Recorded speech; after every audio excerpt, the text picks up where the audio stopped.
a man, who they say he murdered 3. Strange things have happened there. No stranger would it be if we met at midnight in the hanging tree.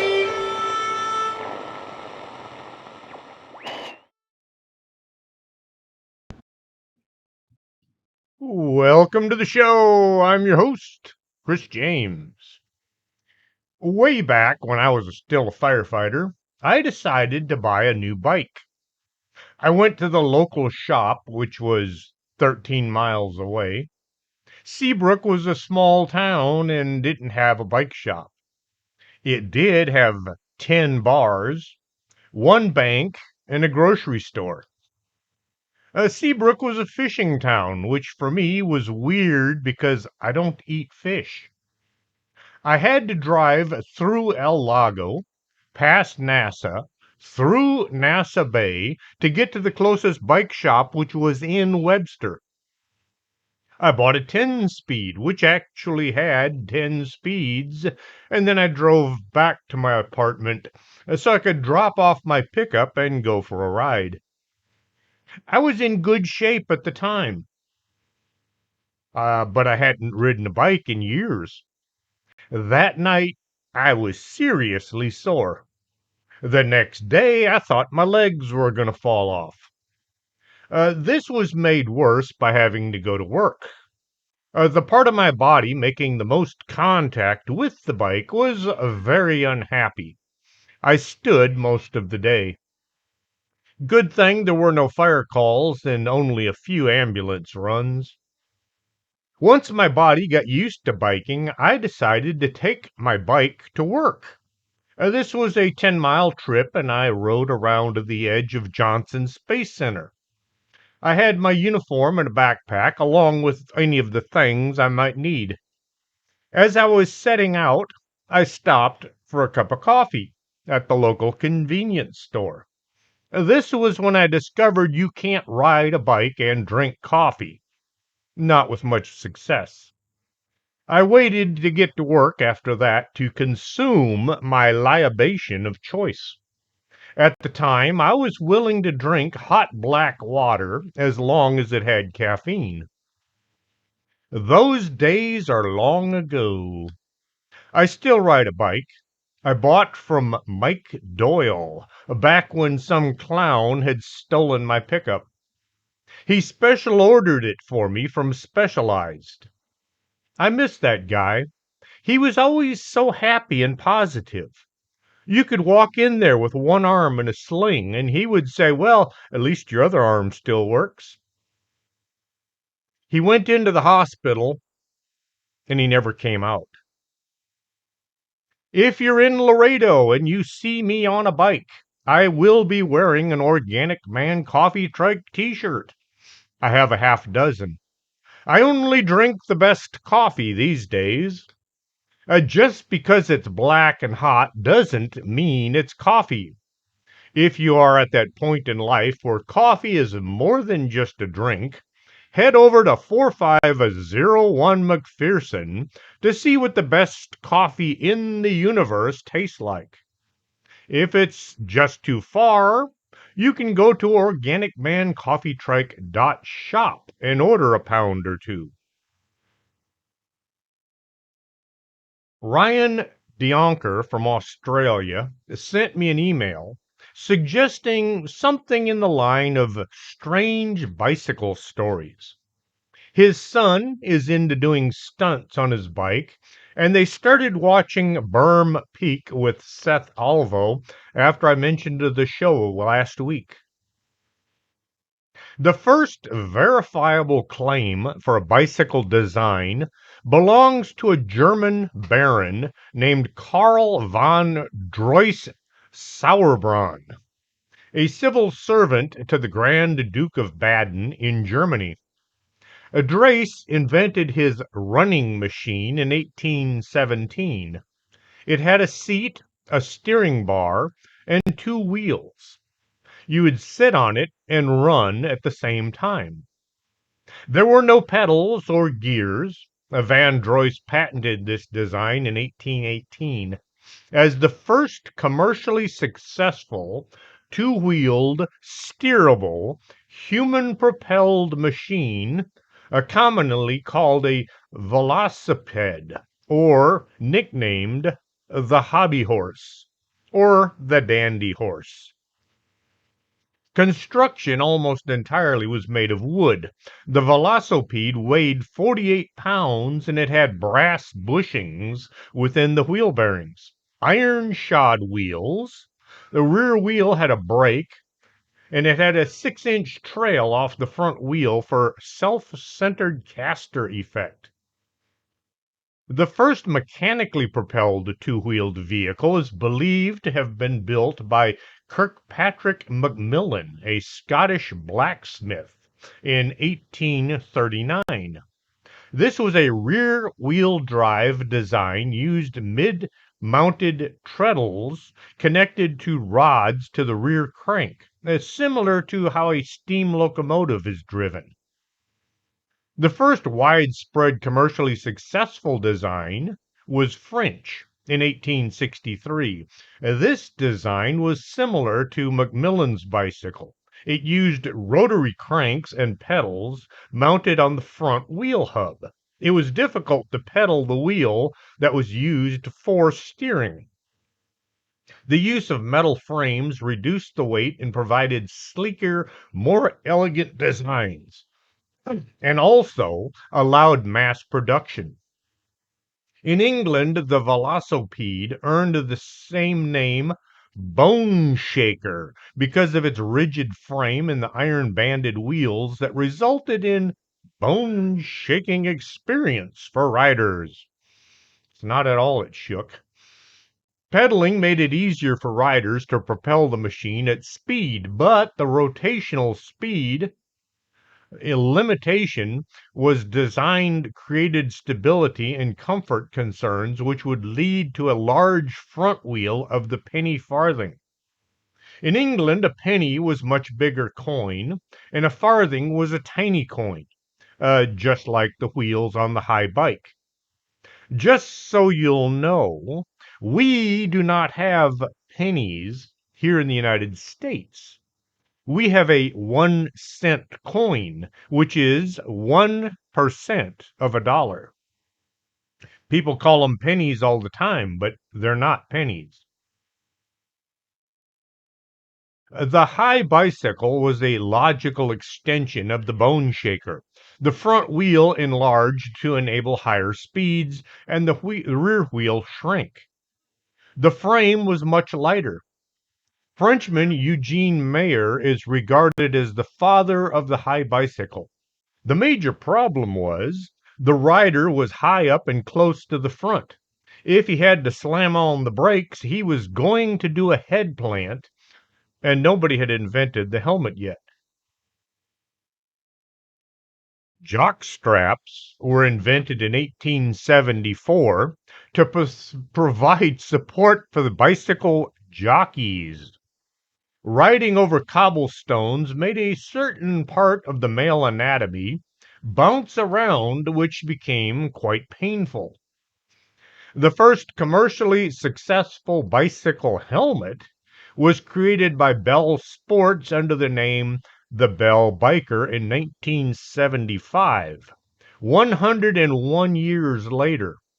Yes, some parts of the male anatomy are considered more important than others.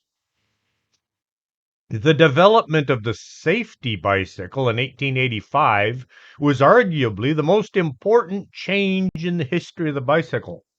It shifted their use of and public perception from being a dangerous toy for sporting young men to being an everyday transport tool for men and women of all ages. The small wheel in the back was moved to the front. Now, if braking hard, the rider could stay in the saddle. Head plants were hard on the brain. I have managed to break a few helmets over the years. I did a face plant once and I broke my left cheekbone. I could feel it grinding near my left ear. At the hospital, they x-rayed my left arm, but they didn't bother to x-ray my head.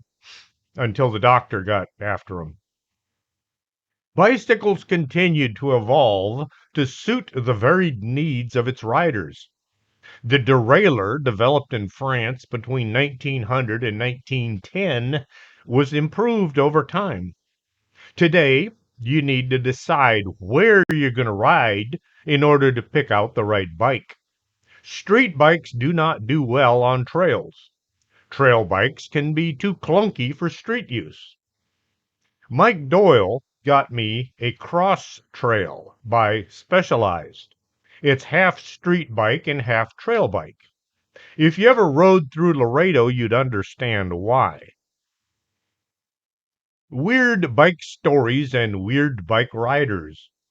Once again, back when I was a firefighter, we had a huge hurricane came through and it really beat up our town.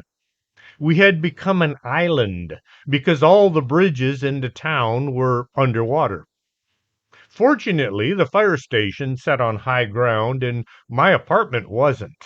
I was in Galveston Bay, literally in the bay. As the water went down, people from all over the area began to drive into town to gawk at the damage. That town was beat up. The neighborhood I lived in, well, used to live in, was a wreck. None of the houses or apartments were still standing. Folks were allowed to go to their homes in order to salvage what they could, but no outsiders were allowed. The police set up checkpoints and they stopped every car trying to go in. If the driver's license didn't say they lived there, they were turned away.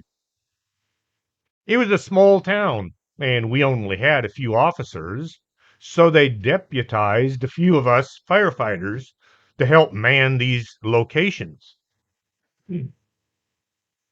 I had a pistol and my firefighter's badge. The 12-hour shifts. Once in a while, a fire truck would go zipping by and the crew would wave at us like, haha, you're stuck there and we're going to sweat our keisters off at a fire. One day, an old guy, he's probably younger than I am today, came walking up to the checkpoint. It took me a few seconds to recognize him. Bicycle George was a well-known character all over town. He rode a bike, and that's all he did. He rode all over town day and night, and you never saw him not in the saddle until that day. George was a sort of retired bus driver from Chicago. One day he began to exhibit behavior that the customers found unsettling. He was physically removed from the driver's seat and taken someplace quiet where he could be medicated and hopefully recover. His story was a patchwork of what he had told us and what we had heard through the grapevine. I asked George where his bike was, and he said his bike was mad at him and it wouldn't let him ride it. Once he got going about his bike, he went on for a long time about how he did everything for it, and this was the thanks he received. The officer at the point tried to get George to leave, but George was talking and he wasn't about to stop. I think he stayed there for well over an hour or so, talking about his bike. I found this next story on the web, and no names or locations were given, so I just gave him a name, Bob, and the location is Anytown, USA. Bob headed out for a late-night trail ride a few miles from his home. He drove to the trailhead and then jumped on his bike. It was after sunset and everything was dark. Once into the woods, it got really dark. This is when you need several lights. The saying is, 3 lights are 2, and 1 light is none. They tend to go out at just the right time. Bob had just his helmet light.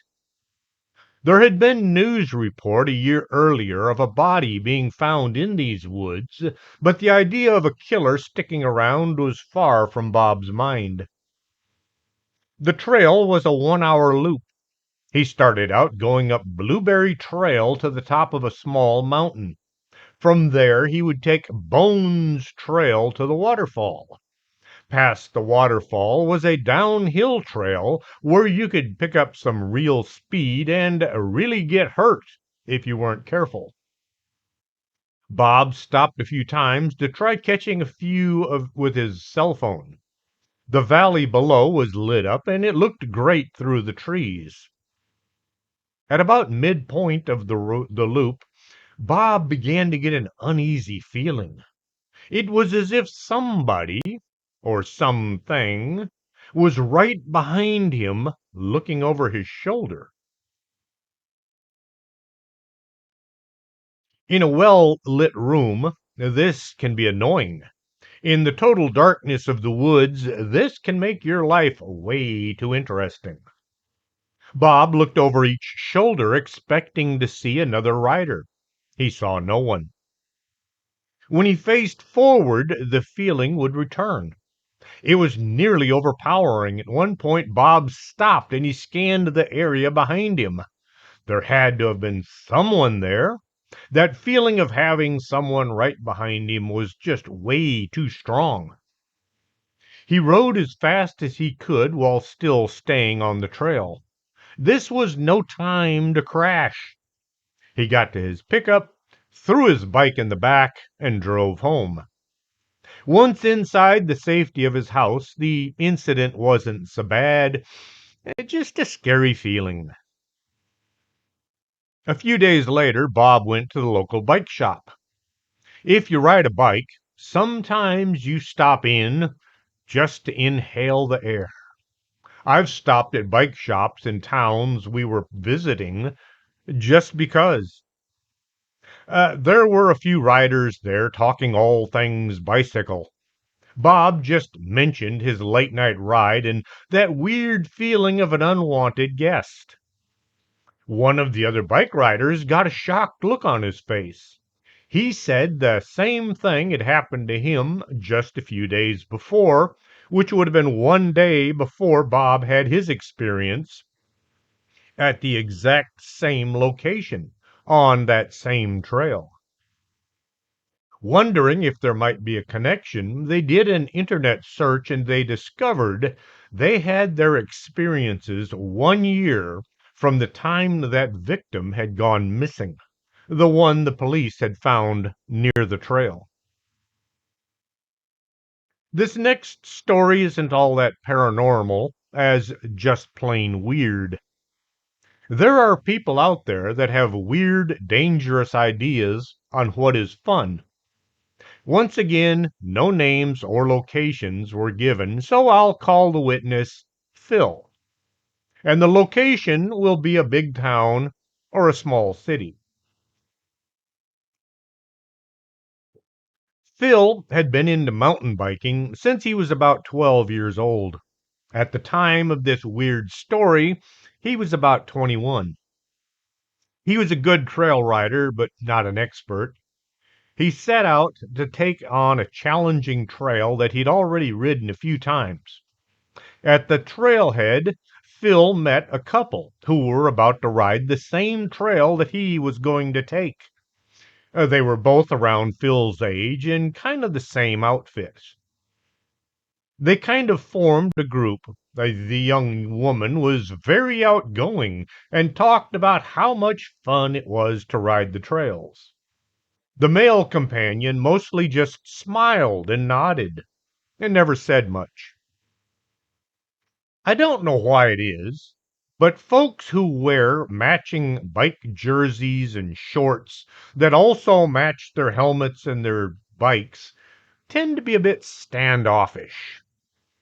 People that just wear whatever they've got, a t-shirt, pair of bike shorts, their helmet is whatever they can afford, they smile and they wave when they see you. These other folks, they're like, what are you doing on my bike trail? That kind of thing. Well, this trio took off down the trail, and it soon became obvious that these two strangers were very good. They would shoot ahead on the trail and then slow down so Phil could catch back up. This went on for about 5 or 6 miles. The pair had stopped and they were waiting for Phil to catch up with them so they could take a short water break. Phil was a bit spent and he appreciated the time off his bike. The call of nature was strong, so Phil excused himself to step into the bushes. When nature calls, you've got to answer. This is a bit of a challenge when wearing bike shorts. There's no zipper, and the material makes it necessary to kind of pull them down, and you have your backside hanging out. If you've never tried this, take my word for it. You have to pull them down far, or you're going to make a mess. As Phil was standing there doing what he had come to do, he could hear the others laughing about something that he could only guess about. They must be having a good time, and he was glad to be a part of it. Once finished, Phil walked back to where they had stopped. The couple were gone. They had ridden away without saying anything, and both tires on Phil's bike had been cut wide open.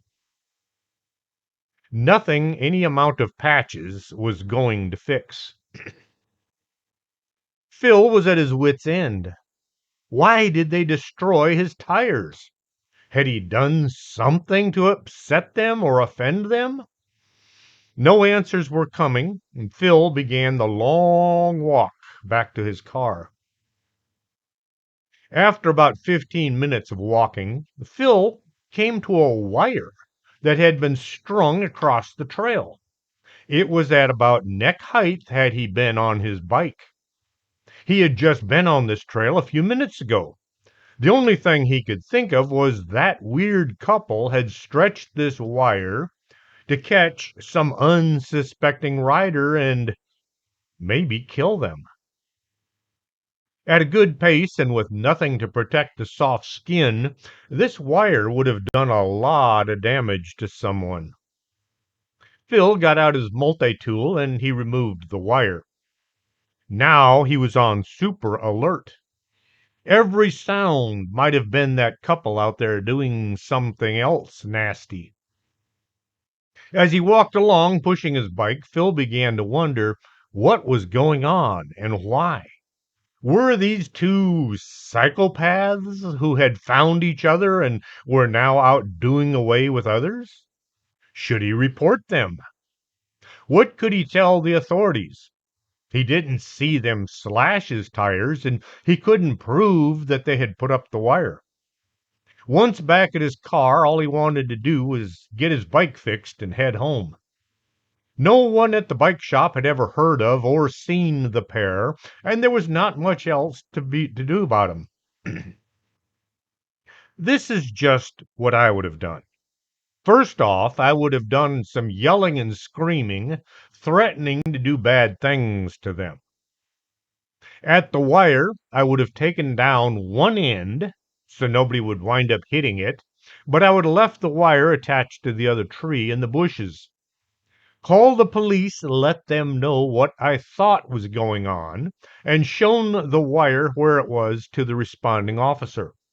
Let the police decide what to do about the whole situation. If somebody else comes forward with a similar complaint, the authorities can begin to cross-check the information and maybe it will be enough to find the pair.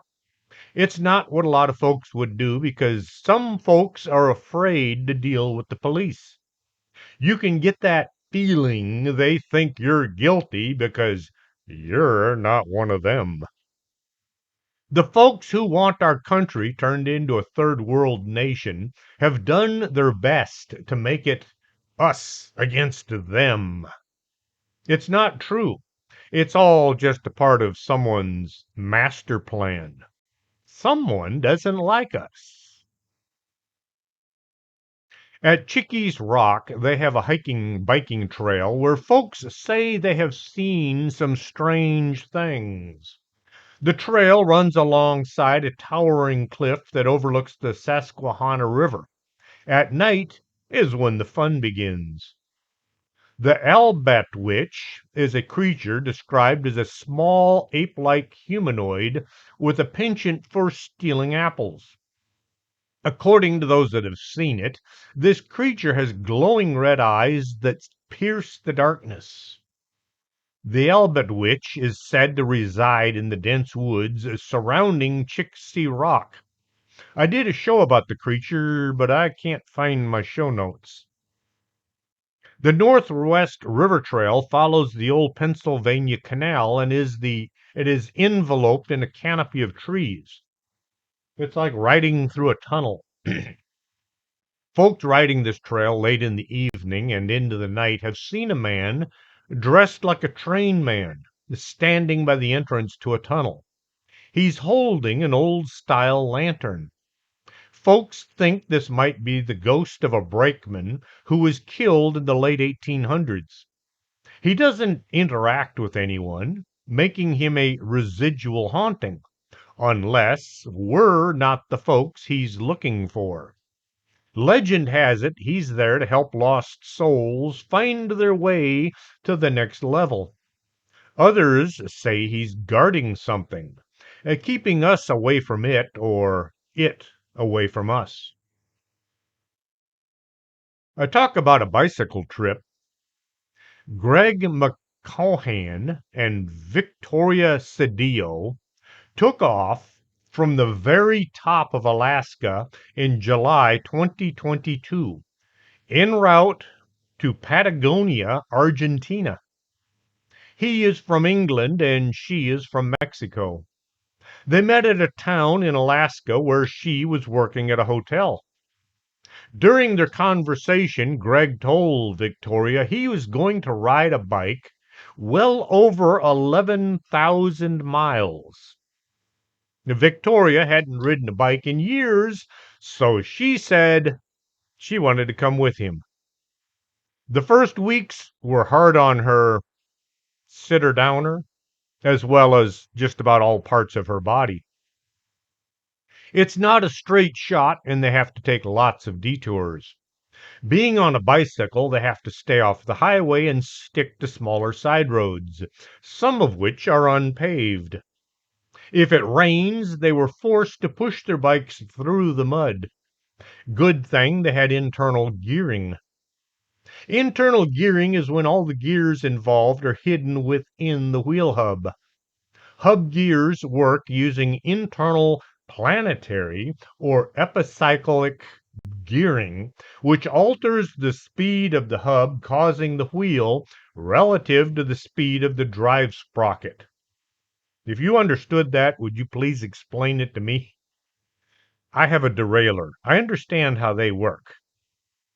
I don't understand those internal gears. They have a single chain ring and a single rear sprocket, with a straight chain path between the two. Hub gears are available in between 2 and 14 speeds. Weight and price tend to increase with the number of gears. Mud plays havoc with derailleurs. The pair would have to stop and remove as much mud as they could so their wheels would still turn. They rode through snow and ice, spending the nights at people's homes. Seeing a couple riding down a road in the snow tends to attract attention. When asked and hearing their story, people offered them warm rooms for the night. When the weather got better, they would set up a tent in some out of the way location. They had a bunch of sponsors and would upload videos as often as they could. Solar chargers kept their cell phones powered, and power packs were used at night. They needed to find a Wi-Fi connection so they could upload and check their emails on a regular basis.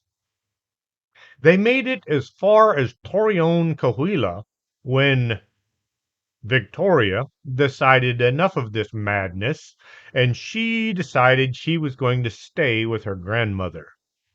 Lots of crying and pledges of unending love, followed by Greg riding away into the Well, the city. Soul searching became the main subject of the show. While riding together, one would sit on the side of the road and the other would ride past. Once the shot had been taken, the camera person would ride to catch back up. Now Greg was setting the camera on the side of the road, filming himself go by, and then riding back to pick up his cell phone. He did get a lot of practice on his Spanish. Eventually, Greg got on with his dream of riding his bike from as far north to as far south as he could. It has taken him over 2 years so far, with several breaks to recuperate, to fly home and see his family. He was just outside Mexico City in his last video. Meanwhile, Victoria has flown to Spain, where she is riding her bike and making videos. She says that she is super lonely and she misses Greg. Greg says he is super lonely and he misses Victoria. All I can say is there's no way to understand how kids think these days. The farthest I've ever ridden was 100 miles. It's called a Century Ride in Houston. My cousin Robert went with me, and we both kind of died from a lack of preparation or supplies. There's never enough water, and that stuff is heavy. Long Distance Voyager. Well, no, that's a song by the Moody Blues. Long distance voyaging isn't new to our society. Folks have been wondering how far they can go since as far back as people have been around. How far can I go? How far can I walk in a year? Followed by, how far can I run? About 26 miles, according to Phidippides. Nike, he said, and then fell over dead. As bicycles began to become actual forms of transport, somebody had to ask, how far can I ride? In 1884, Thomas Stevens from England acquired a black enameled Columbia 50-inch standard penny farthing built by the Pope Manufacturing Company in Chicago. He packed his handlebar bag with socks, a spare shirt, a raincoat that he would use as a tent and bedroll, and a small pocket revolver. He left San Francisco at 8 o'clock on April 22nd, 1884.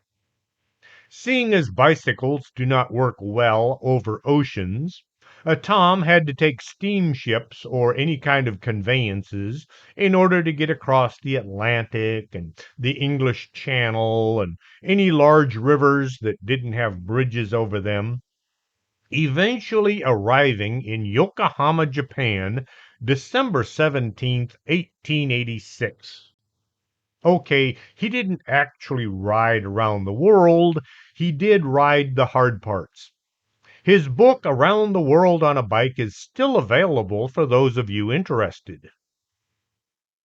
Frank Lenz was born in 1867 in Philadelphia, Pennsylvania, to Adam and Anne Marie Reinhardt, both immigrants from Malzach, Germany. His father died when Frank was still a child, and Anne Marie moved to Pittsburgh. When Frank was 6 years old, his mother married William Lenz, another German immigrant. At the age of 17, Lenz took up cycling, joining the Allegheny Cycle Club and exploring the back roads of Pennsylvania. He soon began going on longer trips, riding his bike as far as New York City, St. Louis, New Orleans, and Chicago. In 1886, Frank Lenz spent $100 on a bicycle, which amounted to a full month's pay. His new bike weighed 55 pounds, and it had a 52-inch diameter front wheel. He set out to see the world on his bike, becoming one of the sport's earliest media sensations. Lentz certainly built strongly on his initial financial investment. He joined a local cycling club and quickly began setting distance records. In one 24-hour period, he rode 162 miles, setting a regional record. Lentz, in love with biking, managed to combine it with another of his passions, photography. He brought his camera along on his rides, capturing photos of the routes and himself using timers or extension cords. He was following the lead of one of his idols, Stevenson, or Stevens, who had completed the round the world trip on the high wheeled bike in 1887, and Lentz hoped that he was going to follow in his footsteps. Lentz wanted to make an attempt of his own. He was hired by the magazine Outing, which Stevens had worked for, to publish reports and take photographs while on his journey. He was going to set out from Smithfield Street Bridge in Pittsburgh on a Victory safety bicycle, May 15, 1892, with 800 onlookers wishing him well. This was before TV, so you didn't have anything else to do. Hey, there's some crazy guy on a bike gonna ride around the world. Let's go see him off. Yeah, I would have been there if I was alive back then. Riding a Victory safety bike, Lentz would travel 20,000 miles overland, heading from the east to the west across the United States, Asia, and Europe. This was the opposite direction that Thomas Stevens had used. The proposed trip would take about 2 years, and Lentz would document the journey, sending dispatches to the publishers at Outing. It would only propel him around it would not only propel him around the world, but into the history books as the first solo safety bike rider to ride around the world. He set off from New York City, intent to follow the Northern Pacific Rail line westward to San Francisco. I just realized they said he was going to set out from Pittsburgh in one article, and in the other, he was setting off from New York. You can only believe what you read. He was going to follow the trail, the Northern Pacific Rail line to San Francisco. From there, he was going to board a ship to Japan and then pedal across Asia. There were detours, like a visit to Yellowstone National Park, where instead of using the stagecoach like all the other visitors, he took his bike. Lentz said, "My Victory was a good enough vehicle for me. The difficult terrain would show the utility of the Victory pneumatic tires. Take your pneumatic and see the Yellowstone Park a-wheel as I did." His readers were all enthralled by his adventures. After a brief stop to write up and mail his stories, Lentz headed farther west to San Francisco, where he boarded a ship to Asia. He went to Japan, to China, Myanmar, and into India. From there, he followed a caravan route to Tehran, and from there, he turned his wheel towards Constantinople and what he called a return to civilization. Lentz disappeared somewhere in eastern Turkey, and he has never been heard from again. Because of the era's communication limitations, nobody immediately knew he was missing. The folks back home at Outing Magazine didn't rush to find him. This may have been due to thinking that Lentz just wasn't able to send out his usual mail, or perhaps they were hoping to get as much mileage out of his disappearance as they could. Once the news did become public, the editors had to do something to appease the readers. People were in love with the guy. He was a rock star. He was missing. They sent out inquiries asking if anyone had seen a man on a bicycle. One report did come in from a small village called Chilgani in the Alisgard Plains outside of Delabab Pass. The folks there said that they had seen a man riding a two-wheeled contraption passing through their town. A month later, a new report came in saying that he had been killed in the vicinity of Kurd Ali.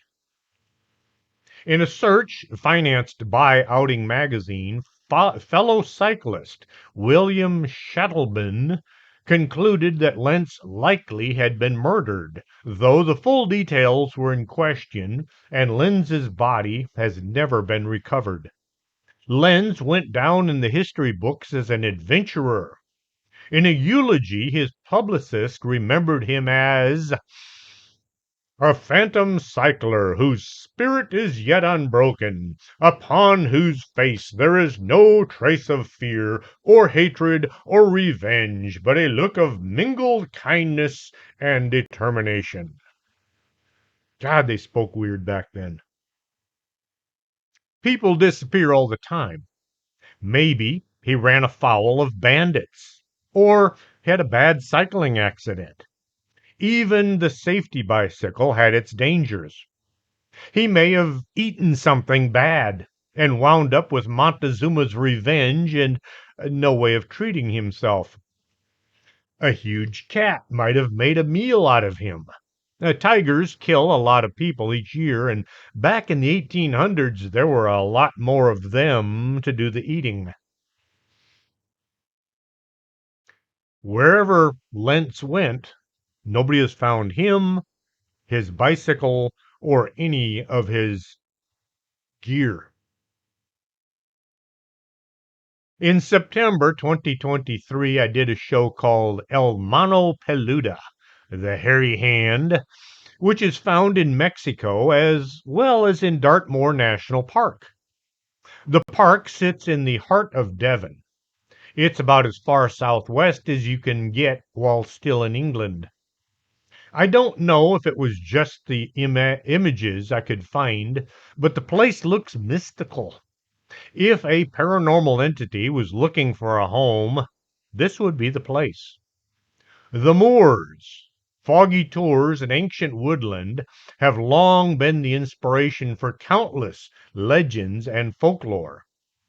Moorland or moors is a type of habitat found in upland areas in temperate grassland, savannas, shrubland, mountain grasslands, and shrubland biomes, which are characterized by low-growing vegetation in acidic soil. A biome is a biographical unit consisting of biological community that is formed in response to the physical environment in which they're found. Tors are land masses created by erosion and the weathering of rocks, most commonly granite, but also schist, dacite, dolerite, ignimbrite, coarse sandstone, and others. It looks like the mesas from out west, but not nearly as big. Along with the disembodied hands, they have other weird things going on there. A couple of brothers, no names were given, so I'll call them Tom and Dick. I guess that would make their dad's name Harry. They went for a bike ride. Well, they had two bikes, so they went for bike rides. They rode their bikes. There.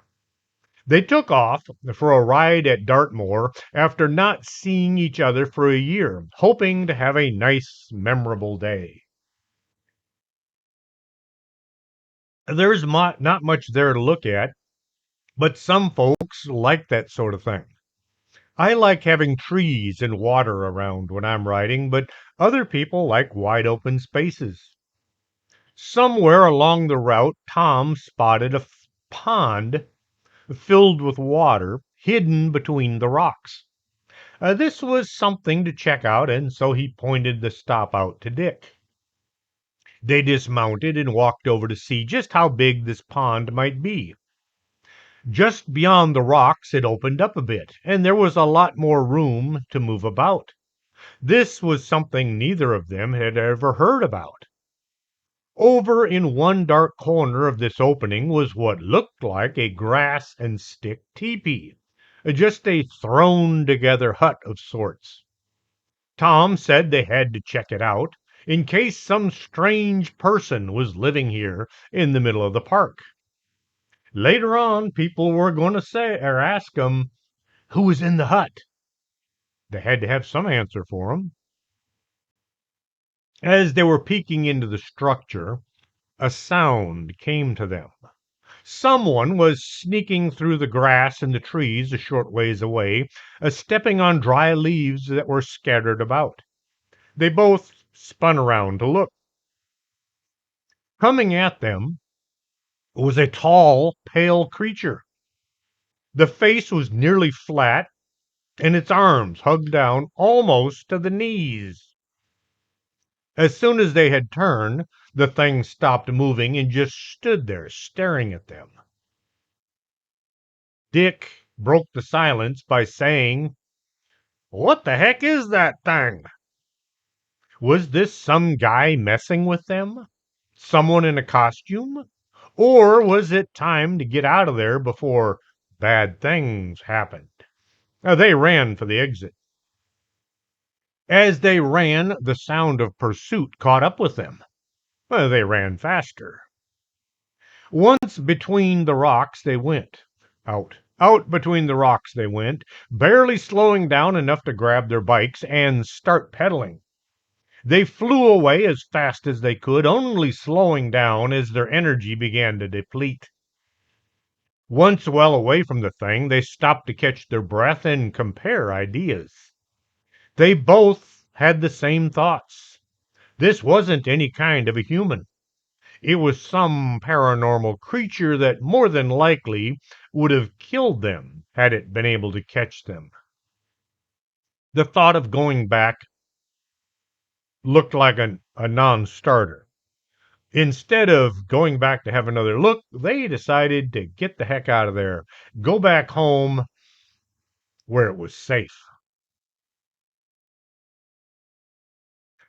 A 19-year-old man was chased by Bigfoot while mountain biking in Washington state in 1995.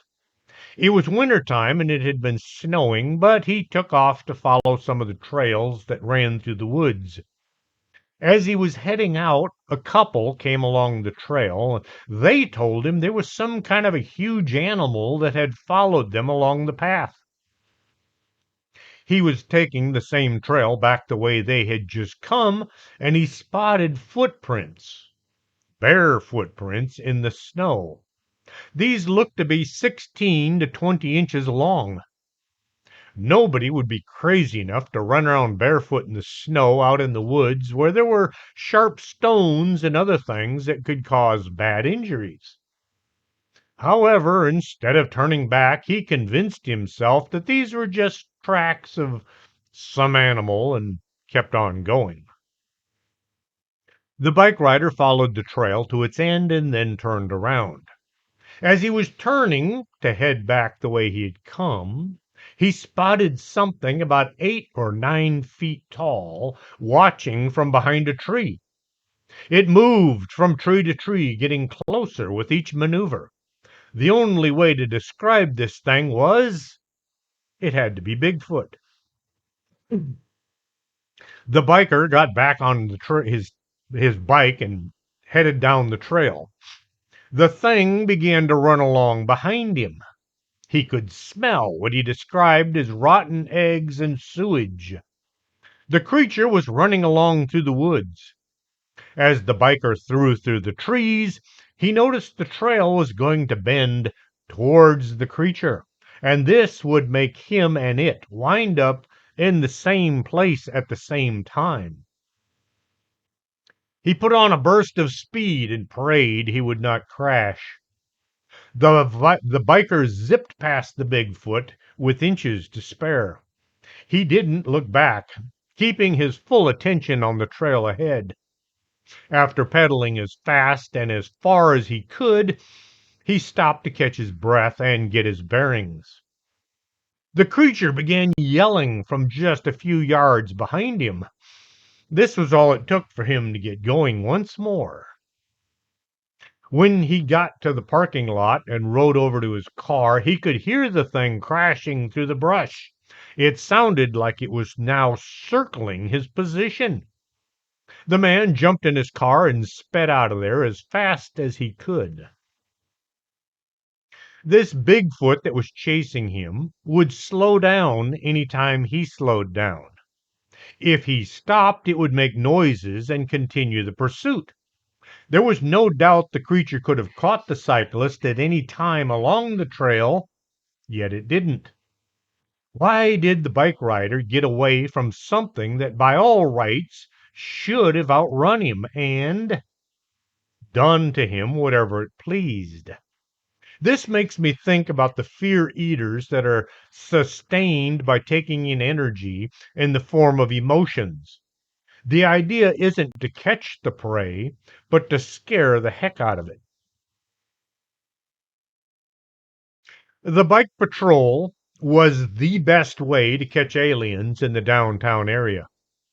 Folks who had just crossed the river illegally would purposefully walk up one-way streets so that any agents in a vehicle would be coming towards them from the front. This gave the aliens time to duck into a store to hide. Traffic was a nightmare during the best of times. On a bike, we could go against traffic and sneak right up on these folks before they even knew we were there. One day we caught 100 aliens in the downtown area. It also cost a fraction of what an agent in a unit would cost. The big parts were there was no air conditioning. The bad parts, not big. The bad parts were there was no air conditioning. You got wet if it rained, and there was no good times radio to listen to. You spent a lot of time inside your own head. Other than that, it was the best part of the job. You'd think they would put more bike agents out, but nah, the guys in the front office weren't that concerned. There were never enough agents to handle all the parts of town that we needed to handle, and there was always somebody was sick or somebody was on their days off, and so most days we were lucky to have 4 people downtown area. We worked alongside the police department's bike patrol, and because of our constant working with them, we made some really strong friendships. I stay in contact with several of the people that I met while on the bike patrol. One day, while riding my bike, I caught a rather outgoing young lady. She was what we would call a bar girl. A woman of substandard morals, a lady of negotiable affections, a Hottentot, if you will. She was wearing a t-shirt, and the rest of her clothing was in a plastic bag. She'd waded across the river, and now she was standing in the bushes about to get dressed when I came riding up on her. Instead of jumping back into the river, she just accepted the fact that she'd been caught. In the first days of the bike patrol, the regular agents would help us out with transport, but a few supervisors were absolutely unhinged when it came to the idea of us agents on bikes working in the areas that their men were working in. New ideas were not readily accepted by some of these old patrol fossils. They would tell their men, "You don't help the bike patrol out." What a concept. So, if we happened to catch an alien, we had to transport them ourselves. I called and I asked, and nobody responded. I waited for this young lady well, maybe that's not the word for it, for this young person to put her things on before I escorted her to the bridge. We had to walk up Santa Maria, along Zaragoza Street, and over the bridge, too. Aliens had to be returned on Bridge 2 because we were having a dispute with the authorities in Nuevo Laredo about how many aliens we actually caught each month. They said we weren't catching as many as we said we were. We were probably catching a lot more. As we're walking along, I would hear cars screeching their brakes just after driving by us.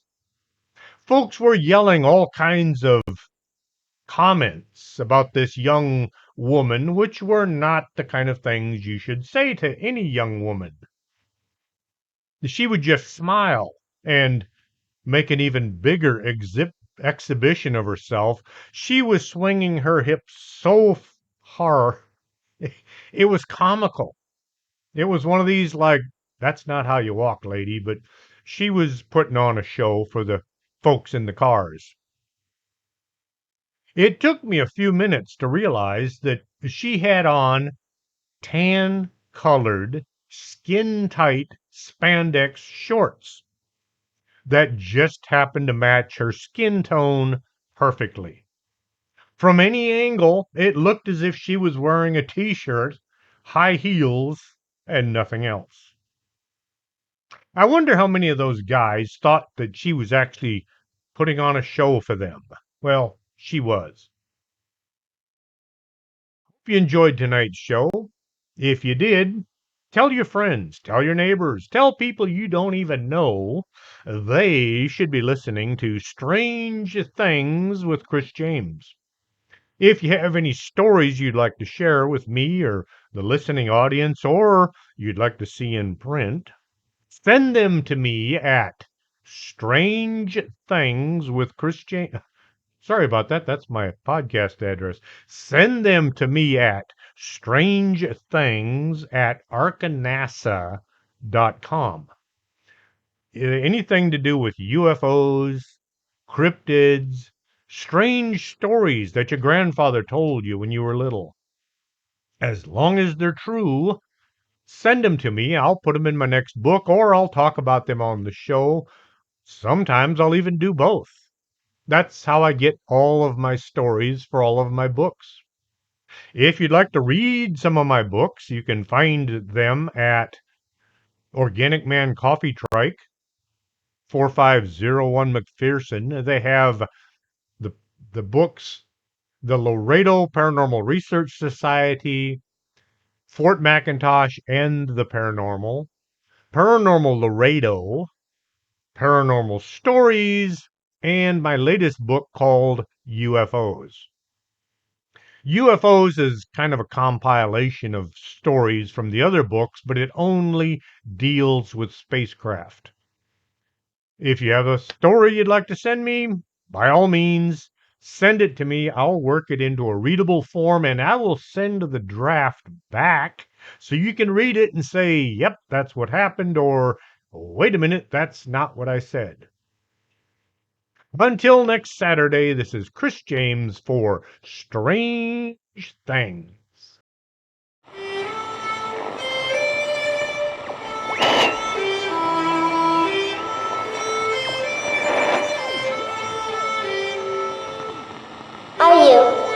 Are you coming to the tree where they strung up a man who they say he murdered 3? Strange things have happened there. No stranger would it be if we met at midnight in the hanging tree.